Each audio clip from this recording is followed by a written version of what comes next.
Hello, mountain bike friends. So I finally got a drone.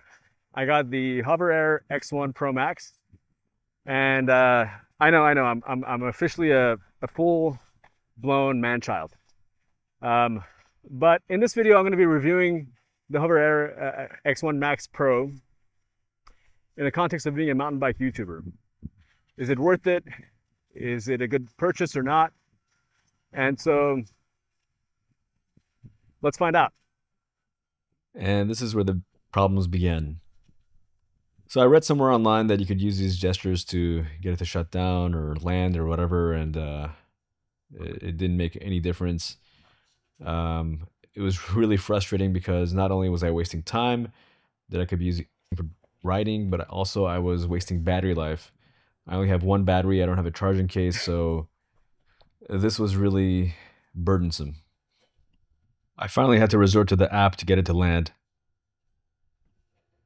So this is the bird's eye mode. I don't know if it provides that much value to the video experience, but it is a nice novelty.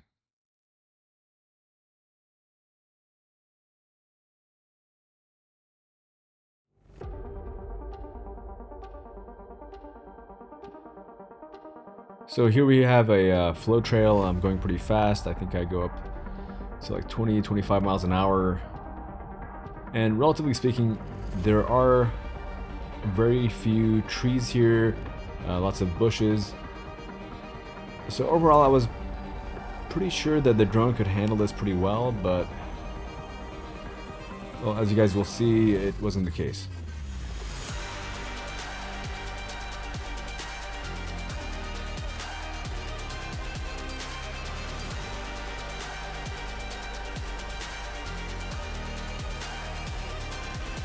So the faster I got, the higher up and further out it got. But the moment I slowed down, it came right back down to flat level and medium closeness.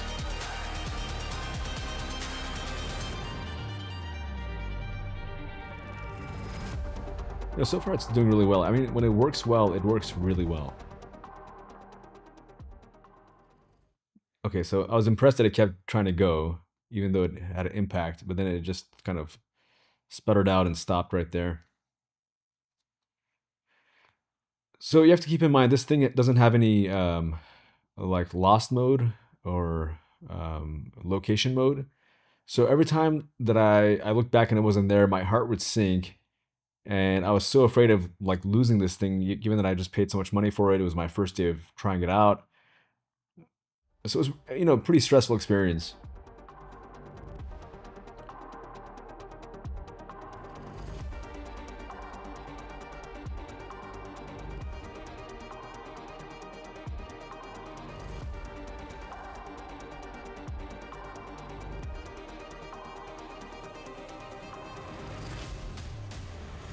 Luckily, the unit didn't get damaged, but there was some cosmetic damage to it. Some scratches, I guess, from the branches that it hit.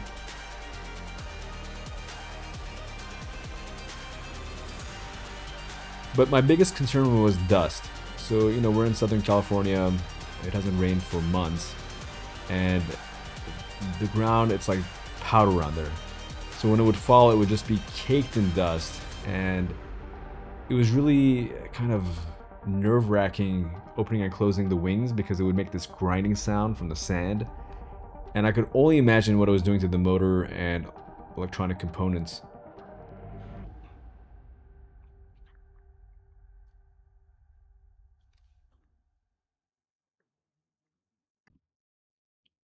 Here, it lost me, so I had to go back and wave at it before it could find me.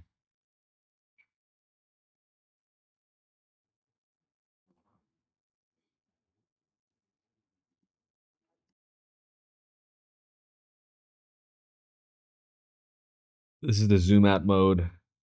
I actually really like this mode because you get to see the scenery. It's better than the bird's eye view where you just see the ground. Here you can see, you know, the houses and even the ocean all the way in the back.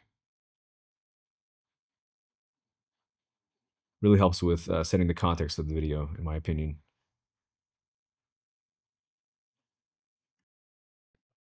This is a trail called E-Ticket. It's really windy, so you can't go too fast. So I wanted to see how the drone would handle that kind of environment. Lots of turns, but not going too fast. And it did not handle it too well. So each time that it would fall, it would just get caked in dust. And, I just getting so worried about how that would impact the motor, the battery life. So I didn't push it too hard here. I stopped while I was ahead.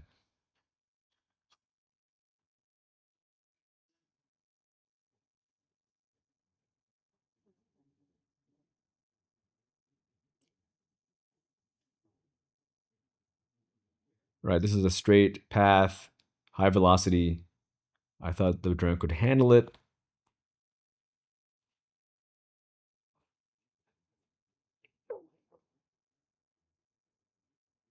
And I was wrong. And this is, where the buyer's remorse really started to set in. Okay, so I thought, okay, maybe I could try stationary mode. It's not going to run into anything. I could rely on the AI to track me as I do this jump. Really stoked about this, Squirrel. and this is what happened. Yeah, it's just really frustrating.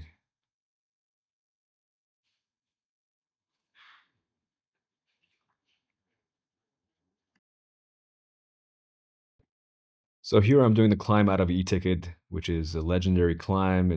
I'm going 3 miles an hour, doing the front dolly mode. So far, it seems to be doing well. And then there's some bushes in the back that I guess it could detect. And so instead of trying to maneuver around them, it decided to go behind me, as you guys are about to see. So I wasn't really thrilled about that. I mean, as you can see, it's a fire road. There's plenty of room for it to go around, but it just decided to, follow instead. And then without any warning or reason, it just landed while I was climbing. It still had plenty of battery life left. It left me scratching my head. Obviously, this is not one of those pieces of technology where you can just turn it on and enjoy your ride. You are going to be worried every minute that you're riding, whether it's going to fail or crash or just turn off. And here is when it finally ran out of batteries. Before I go into my final conclusions, I want to show you some footage of riding the bike in an urban setting. The drone seems to be much better at navigating man-made structures as opposed to nature.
So let me give you guys my final thoughts. Before I proceed, please know that I'm not sponsored by the company that makes the HoverAir X1 ProMax, 00 Robotics. I didn't get this product early either. I bought it like most other people. Thankfully, I don't make a living with my YouTube channel, therefore I'm not secretly hoping that they're going to sponsor me or give me free products later. So this review contains my genuine thoughts. My goal with this review is to be fair to both the viewers and the HoverAir team. So first of all, I would like to start by stating that this thing is an engineering miracle. The fact that they could put so much technology in such a small form factor is amazing. In fact, that was the biggest reason why I went with a HoverAir versus DJI drone. The fact that I could fold this and put it in my mountain bike hip pack was really appealing. No other drone in the market, at least that I know of, could match this drone in that aspect. I really believe that this form factor is the future. And I think it's creating a category that's the evolution of drones. It's becoming what I call the AI cameraman. Imagine going on vacation and being able to take impossible shots of you and your family all the time. Gone will be the days when one person has to be excluded from the photograph to take it. You just take the camera out of your pocket, unfold it, leave it suspended in midair, take your picture, and this is the future. It's genius. Now, going back to the review, my expectation was, before I bought the drone, would be that I would switch the drone on, hop on my mountain bike, write a short segment, and then put the drone back in my hip pack. Before I bought the drone, I did some research. A really great source of information was YouTube channel DC Rainmaker. He does a lot of drone testing videos, running them through what he calls the gauntlet. Now, the gauntlet is not as scary as it sounds. It's essentially a straight path surrounded by some trees. Definitely not mountain biking terrain. However, watching his videos, I realized that the bar for autonomous drone navigation is set really low at this time. Even while testing more sophisticated drones, problems would arise with them running into trees. As of the date of me writing the script for this video, he hasn't reviewed the HoverAir ProMax yet. Apparently it's stuck in shipping. However, based off other products he's reviewed, the HoverAir ProMax, from my perspective, appears to be a serious contender. And I think it's right up there with some of the best drones. Unfortunately, the bar is very low right now for autonomous navigation. For fast-moving sports like skiing, mountain biking, the technology is not there yet despite what the ads show. Going back to my critique of the HoverAir, I do believe that the HoverAir ProMax was released prematurely. Indeed, it was released on the heels of the DJI Neo being announced.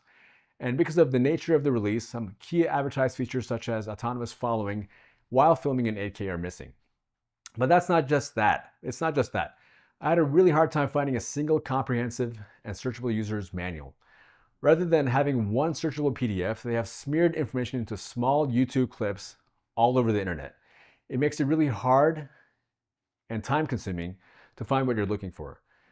To make matters more confusing, a lot of the information is from the previous X1 model, and it doesn't necessarily cross over to the newer ones. Also, I don't know why the lost mode disappeared on this version of the app. Searching the internet, I saw that the previous HoverAir X1 model had it. I don't know why this one doesn't, especially when it's way more expensive. There's absolutely no explanation as to why the lost mode was taken away. Another issue I had was with audio. So you have to use their app to record audio or record audio independently and then synchronize it with the video. Both these methods are cumbersome.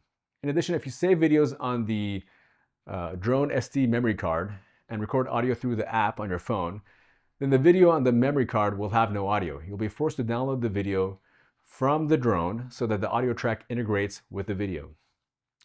And the app's noise reduction feature can't be turned off. And in my opinion, it's pretty shabby compared to what software such as DaVinci Pro can do, or DaVinci Resolve. Also, if you use the app to record audio, then you have to keep your phone screen on. This is annoying because you have to handle the phone and the drone at the same time. It's just a mess. To be able to download your videos from the drone, the app essentially coerces you to get full access to your photo library. It will not work with partial access. And that's unusual because it's a one-way flow of information. Therefore, it's not clear why the app needs to see your photos. Regarding the additional accessories and batteries, I'm really thankful that I didn't buy accessories such as the beacon. As you guys saw, the major problem was with collisions. There were only a few times where it actually lost track of me. I don't think the beacon would make that big of a difference in terms of making the product more reliable, given that it doesn't decrease collisions. Not to mention at this time, the beacon isn't working for a lot of people because of bugs. I'm also glad that I didn't invest in getting the case because with all that dirt on the drone, it's just a matter of time before it starts to build up in the case and it would be a big mess. Overall, my conclusion is this drone is not good for mountain bike footage. I don't think I would use it for road biking either. The thought of it landing behind me as a car runs over it is just horrifying. I thought maybe this product is better for skiing, but imagine if it spontaneously landed while you were skiing and you had to climb all the way back up in your ski boots to get it. That would be really inconvenient. I think this product is good for family vacations and light applications such as walking on the beach. Indeed, because of its size and picture quality, this product is ideal for that application. I would like to conclude with my final takeaway, which is if you want autonomous drone recording of fast-moving sports, so that's the key differentiator, fast-moving sports, wait another 5 years and see what's on the market then. We're just not there yet. Kind of like the Tesla's self-driving feature. We're just not there yet. If you guys like this video, please like and subscribe. Thank you.